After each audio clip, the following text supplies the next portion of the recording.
Olá, pessoal. Professora Edilene, nós vamos estudar um pouco sobre a evolução. Quando a gente fala em evolução, nós estamos falando na diversidade dos seres vivos. E falar nessa diversidade dos seres vivos, nós vamos avaliar um pouco sobre hipóteses e teoria. Durante algum tempo foram elaboradas algumas hipóteses e teorias para explicar sobre a origem dessa diversidade dos seres vivos.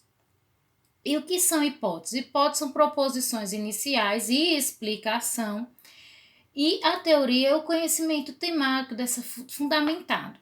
A primeira hipótese que nós temos é a hipótese do fixismo, onde as espécies são tantas quantas saíram das mãos do Criador, que é relacionada com a teoria do criacionismo, onde as espécies não sofreriam mutações.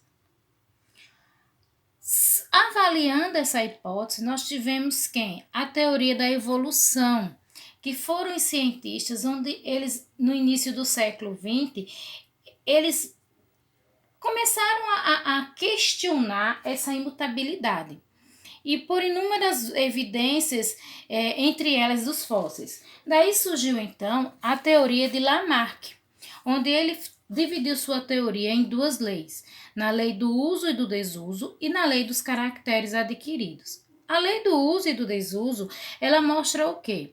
Ela mostra que um órgão, quando nós o utilizamos diversas vezes, ele tende a se desenvolver de melhor forma. Já em contrapartida, quando eu não utilizo este órgão, ele tende a atrofiar ou até mesmo desaparecer.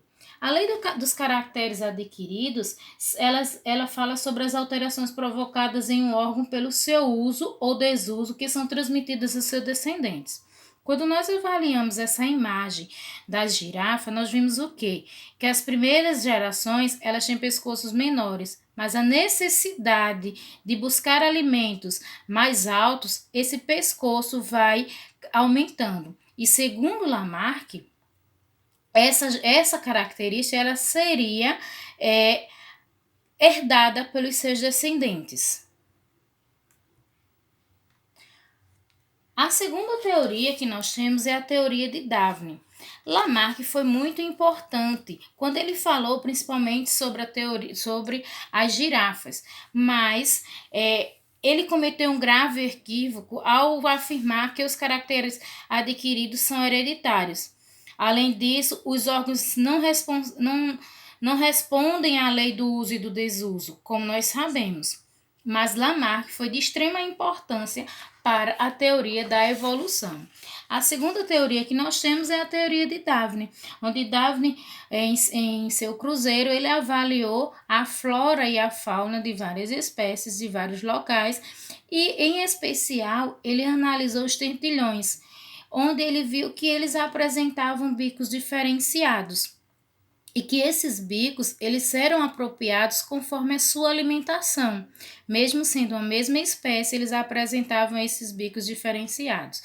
Daí eles mencionou sobre a seleção natural. O que é seleção natural? Eu selecionar uma característica que eu acho importante, que eu acho que seja vantajosa, para que essa característica seja herdada por outras espécies. Então, por exemplo, se eu faço um cruzamento de animais de estruturas menores, logicamente os descendentes serão de estruturas menores, não vou ter um animal com estrutura maior.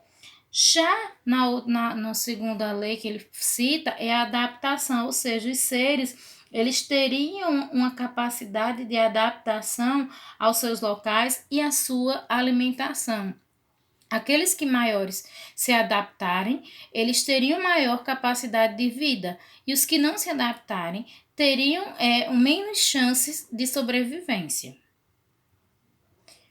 Para provar essa teoria da evolução, eles buscaram muitas evidências. Por quê? Porque os fixistas eles não aceitavam a teoria da evolução, mesmo tendo as evidências. Então, eles provaram através de evidências como, por exemplo, a evidência da paleontologia, ou a evidência paleontológica, das pesquisas paleontológicas, onde foram estudados fósseis, e esses fósseis, eles demonstravam que os seres sofriam evoluções com o passar do tempo.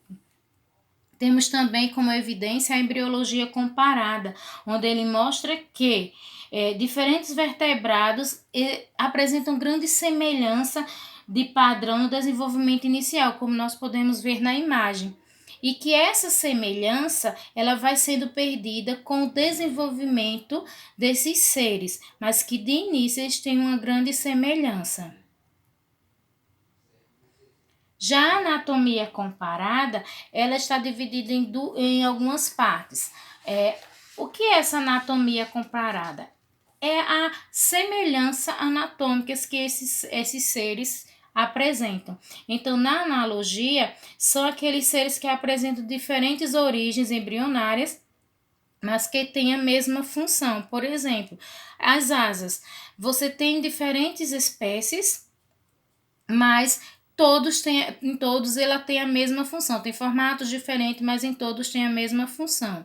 Já a homologia, ele apresenta origem embrionária como sendo a mesma, mas eles podem exercer a mesma função ou não, tá certo? Então a diferença de analogia é que na analogia é diferentes origens embrionárias, já a homologia, a origem embrionária é a mesma.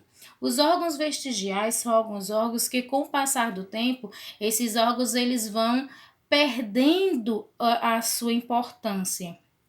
Como, por exemplo, nós temos o apêndice. O apêndice humano, ele é um órgão que nós temos a importância dele diminuída. Não deixa de ter sua importância, porém, essa importância ela passa a ser diminuída. Por quê? Porque ele abriga algumas bactérias no ser humano que auxiliam na digestão. Já no caso dos herbívoros, ele também auxilia na digestão da celulose.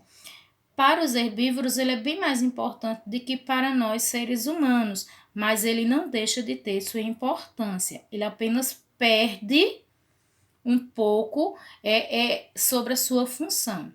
E as evidências moleculares são as evidências onde nós estudamos, onde os cientistas estudam a sequência do DNA. E nessa sequência do DNA, ele pode identificar o que a gente pode, muitas vezes já deve ter ouvido falar sobre os parentescos. Então, as evidências moleculares, mesmo que tenham características diferentes dos vertebrados, por exemplo, nós conseguimos identificar de uma certa forma o parentesco com alguns seres, com outros vertebrados, por exemplo, no caso dos seres humanos.